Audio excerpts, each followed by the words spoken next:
جگہ یہ فرمایا ہے کہ زمین میں گھوم پھر کر دیکھو کہ دوسرے لوگوں کے ساتھ کیا معاملہ ہوا،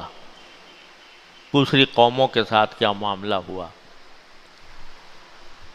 اور ایک جگہ قرآن کریم میں فرمایا وَالَّذِي جَعَلَ لَكُمُ الْأَرْضَ ذَلُولًا فَامْشُوا فِي مَنَاكِبِهَا وَكُلُوا مِن رِزْقِهِ وَإِلَيْهِ النُّشُورُ، کہ اللہ تعالیٰ وہ ہے جس نے زمین کو تمہارے لیے رام کر دیا ہے۔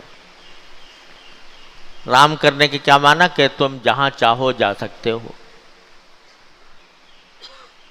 فَامْشُوا فِي مَنَاكِبِهَا، تو اس کے مختلف حصوں میں چل چل کے دیکھو، اور اللہ نے جو کچھ رزق پیدا کیا ہے مختلف جگہوں پر وہ کھاؤ جو حلال رزق ہے۔ لیکن یاد رکھو کہ وَإِلَيْهِ النُّشُورُ، آخر میں پہنچنا اللہ تبارک و تعالیٰ کے پاس ہی ہے۔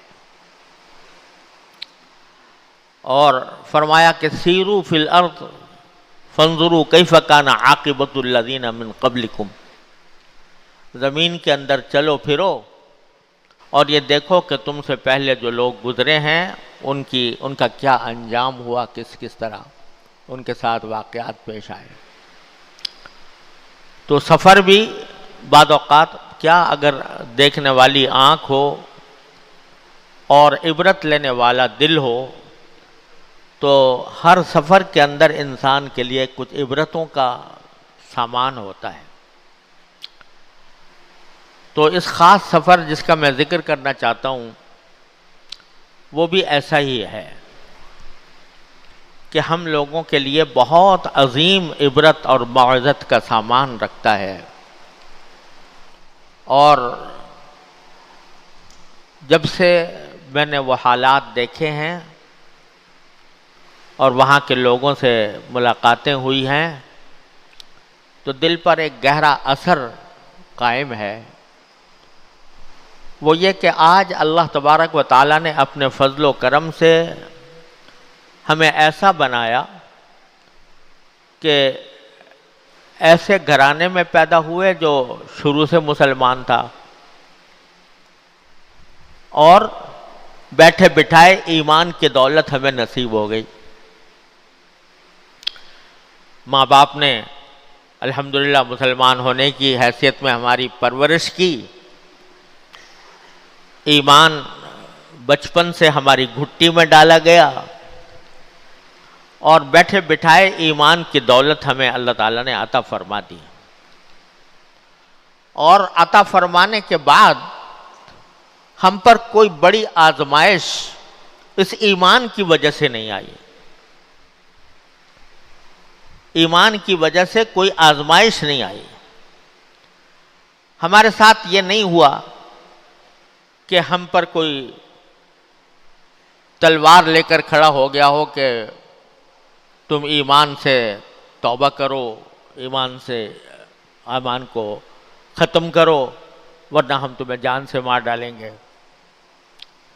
ایمان کی خاطر ہمیں کوئی بہت بڑی مشقتیں، محنتیں، قربانیاں دینے کی ضرورت پیش نہیں آئی۔ ہنستے کھیلتے کھاتے پیتے اللہ تبارک و تعالیٰ نے ہمیں ایمان عطا فرما دیا، کیونکہ بیٹھے بٹھائے مل گیا، مفت مل گیا، بغیر کسی مشقت اور محنت کے مل گیا، بغیر کسی قربانی کے مل گیا، اس واسطے اس کی قدر بھی اتنی دل میں نہیں ہے۔ قدر ایمان کی ہوتی ہے ان لوگوں کو جنہوں نے اس ایمان کو حاصل کرنے کے لیے قربانیاں دی ہوں، جنہوں نے اس کے لیے محنتیں اور مشقتیں اٹھائی ہوں، جن کے سروں پر ظالم لوگ مسلط ہوں، جنہوں نے ان کو اسلام سے ہٹانے کی کوششیں کی ہوں، جیسا کہ حضرات صحابہ کرام رضی اللہ تعالی عنہم اجمعین، کہ ان میں سے ایک ایک نے ایمان کی بدولت کیا کیا قربانیاں دیں، کیسی کیسی اذیتیں اٹھائیں، کیسی کیسی مشقتیں ان کو اٹھانی پڑیں، اپنا گھر بار چھوڑنا پڑا، اپنے جان و مال کے لالے پڑ گئے، پتھروں کی سلوں کے اوپر لٹایا گیا، گرم تپتے ہوئے پتھروں پر لٹایا گیا، ننگا کر کے مارا گیا، پیٹا گیا۔ تو ان کو پھر جو ایمان ملا ان قربانیوں کے بعد، اس کی حلاوت، اس کی شیرینی، اس کی قدر اللہ تبارک و تعالیٰ نے ان کے دلوں میں ایسی پیدا فرمائی کہ ایمان ان کے دل میں ایسا گھر کر گیا کہ کوئی ادنا شک و شبہ پیدا نہیں ہوتا۔ اور یہ فرماتے تھے کہ ہم جنت اور دوزخ کو اس طرح دیکھتے جیسے آنکھوں کے سامنے نظر آ رہے۔